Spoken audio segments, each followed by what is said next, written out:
Hi, family. I'm going to pull cards for us today and see where the energy is at.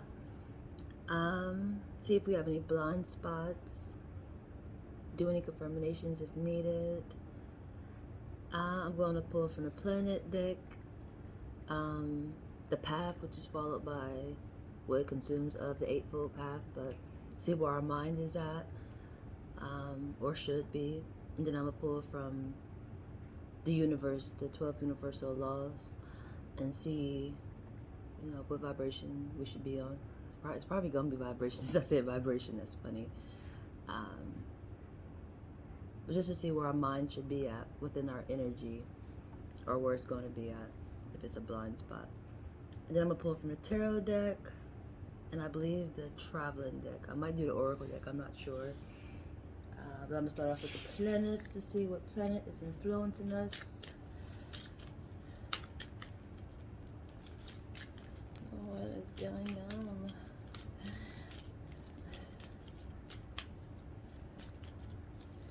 Whoa, that's a lot.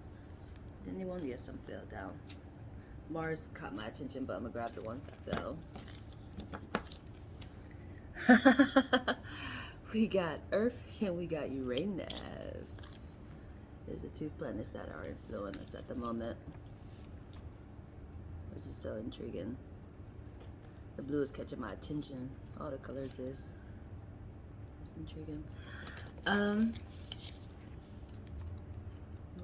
Where's the mind at? Oh, I gotta get. Where's our mind? Where's the mind at? That's intriguing. I got it in my head right now.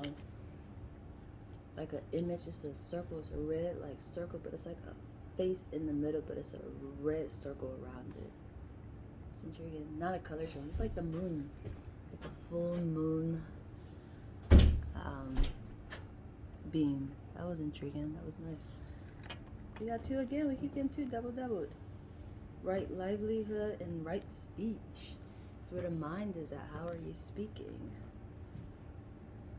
Right livelihood.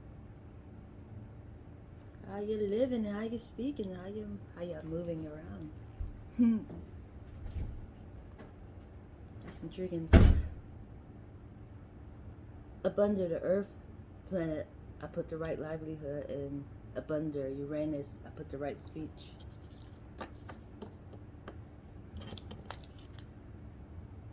It's lessons, hard lessons, unseen, and connections. Is the Uranus planet energies is coming in at. How are you dealing with certain situations? In this cold energy or uncomfortable situations for sure.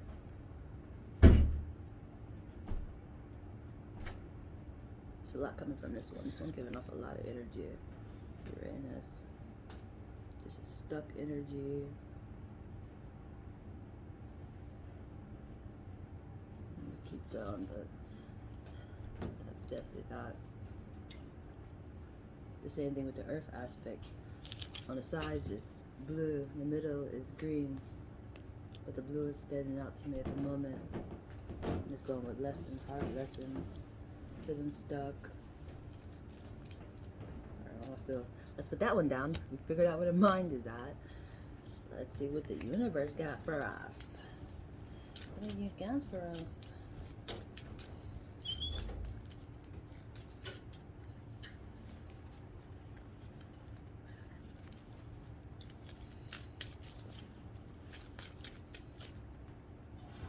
The law of divine oneness.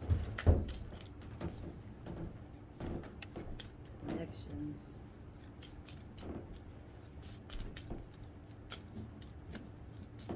In harmony. And the law of correspondence. Let's go on with the right speech for sure. There's a lot of blue in this. Alright, we're gonna pull from Carol and Mars still at the top. It's intriguing. That's the eternal aspect. A lot of can be reborn energy. And it's a code energy too. The Wheel of Fortune. The law of divine oneness. Something cycling back. It's going with lessons too. Whether you learned them or didn't. And I feel like this is maybe have didn't. Like you went through a cycle, but things are going to repeat again.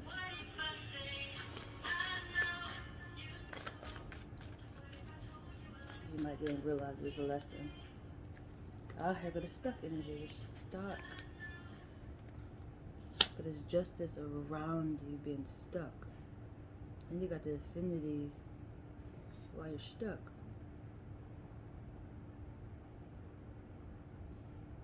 This is going with the Wheel of Fortune. You cycled it already.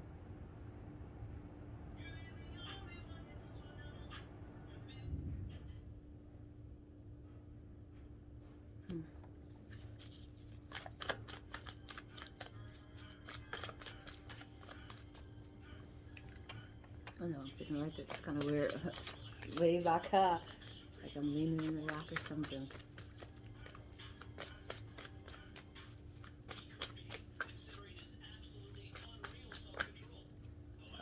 Ending. Let's go with the Wheel of Fortune. How awesome. You're not gonna be stuck too long.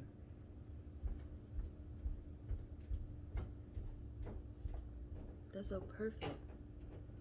It's because of the affinity symbol. It's an 8. It's like two sides that remind me of a yin and yang aspect.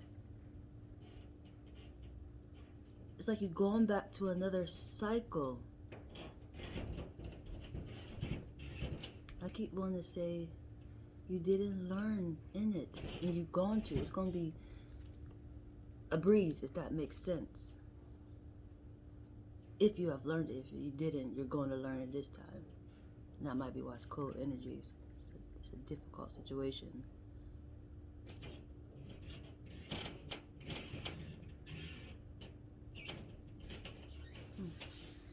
That's intriguing. That's 2 10s back to back too.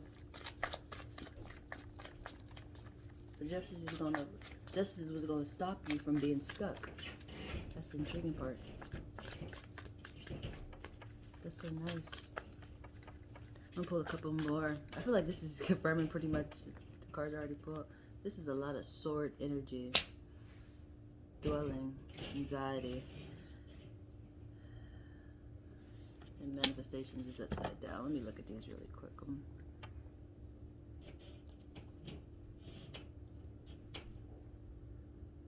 Yeah, the earth aspect. You're stuck and blindfolded, but it's justice around you. And it's going with livelihood and the law of divine oneness. Like, you're not really blindfolded, but you're operating off a faith aspect. That's probably why. But then the Uranus aspect, you're dwelling. You didn't learn this lesson. You're going to. That's a lot of swords. It's got the 9 though. It's evolving. It goes from the 8 to the 9 to the 10 to the 10. That's amazing.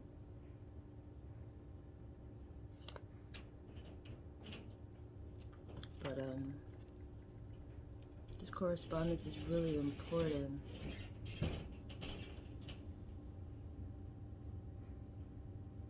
How are you responding to things? It's going with the speech aspect. I feel the need. Don't panic. That seems intriguing to say, but that's definitely the energy. It's gonna be you not passing the lesson if you panic. You may have panicked before, or didn't even want to go through it, or something of that nature.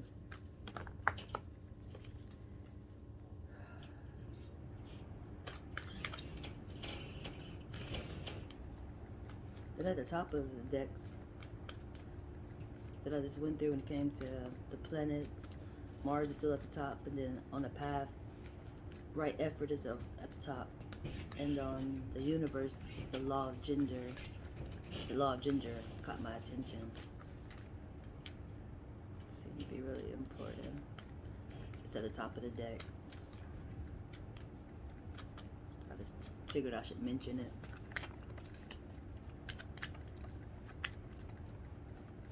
I'm pulling from the traveling deck now.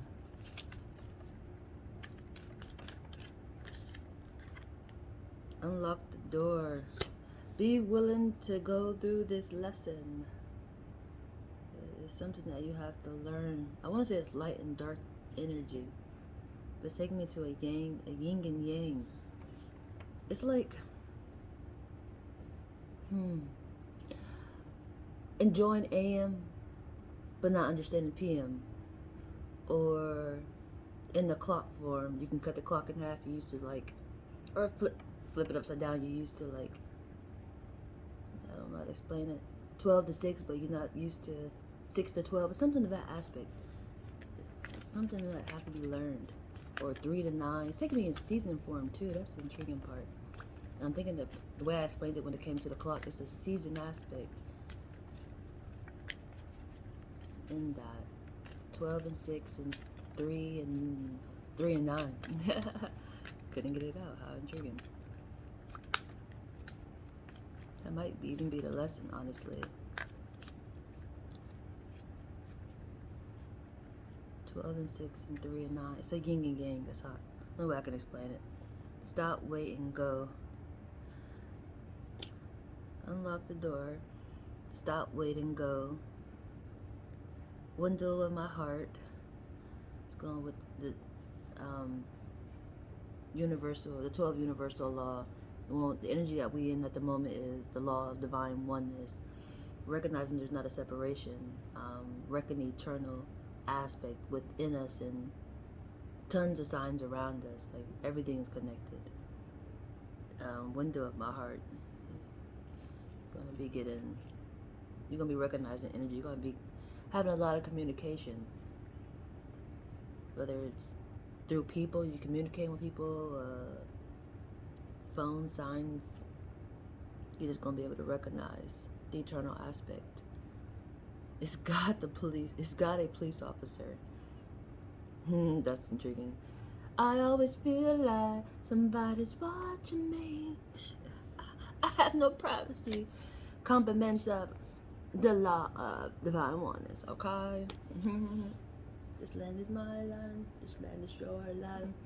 This is going to be the last deck that I pulled from. It's going to be to see what house we in. I should have pulled it earlier, but I didn't think I was going to pull from the houses, but I want to see what house is influencing this energy also. The second house came out, I think, last time. The 11th house. Ooh, that's a good one. That's where you're going to recognize the law of divine oneness, which is the universe. The traveling deck, it would be the window of my heart. In the earth aspect, probably Uranus too, but for us, since we live on planet Earth, you're going to be getting it from the 11th house. And that's the communication part. It's amazing how it comes through. It could be in art, it could be on TV, it could be the radio. It can just, your level of awareness that the eternal aspect is speaking through actual physical people. That you could be talking to somebody and they're telling you everything that you needed, if that makes sense. They literally give me, even like how I'm translating right now, but I feel like that's the same aspect. It just depends on the person at the moment or whatever.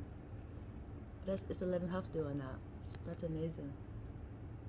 Translate and identify. It's the law of divine oneness. And the second house is material value and physical value. Where your value's at. It's going with livelihood, which came from the path. It helps build and guide you when you know those aspects.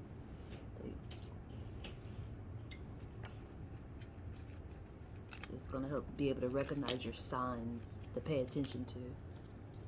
Do you focus what is your material values, you know? Um, do you like to eat a lot? Do you like to work out a lot? Do you buy clothes a lot? I don't know, you like tenant, I don't know. What do you invest in a physical aspect? Maybe your car or your house. Those type of things would be your signs to recognize, you know. And you got the first house, your structure. Aspirations and ambition. It's yourself. It's what inspires you, what draws you.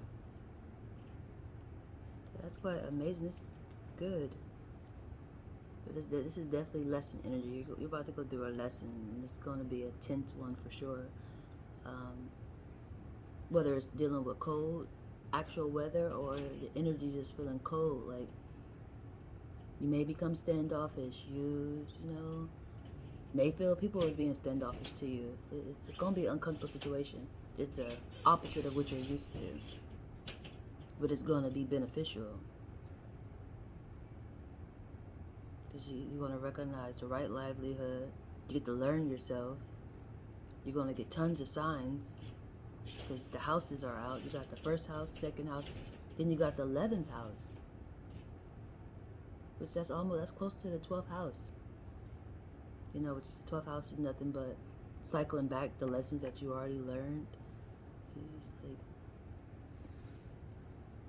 like, oh, 6th house came out too. I must see it over here chilling.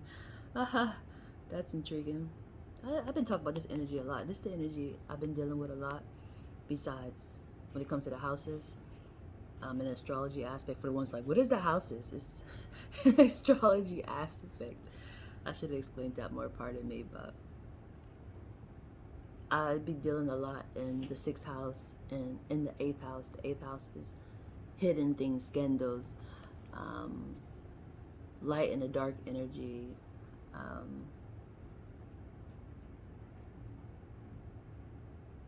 And the 6th house is dealing with service and debts. Like, where do you can I get the word out? What do you prioritize in the debt aspect? Everybody got debt, and usually it go by generational aspects. Which the first house, can I speak? What's going on, words? Let's slow it down a little bit. Words getting a little tangled up. How intriguing. Slow and steady wins the race, okay? Even though it's not a race, but you know, slow and steady. The first house came out, which is the root aspect, which is going with the debt. When you understand lessons that didn't get learned in generations that you're connected to, it's easier to navigate because everybody got a debt.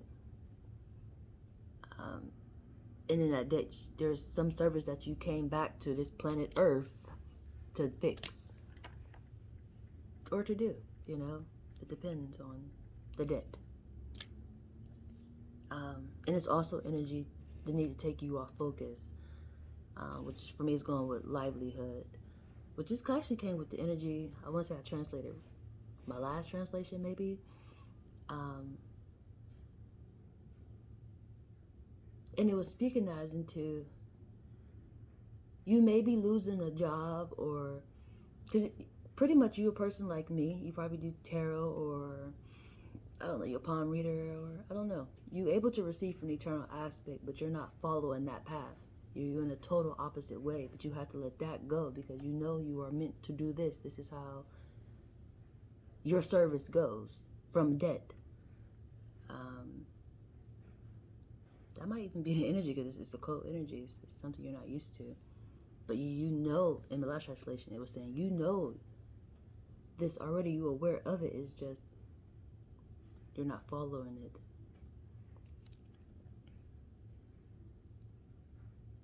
So, I believe that's enough to wrap this energy up, honestly.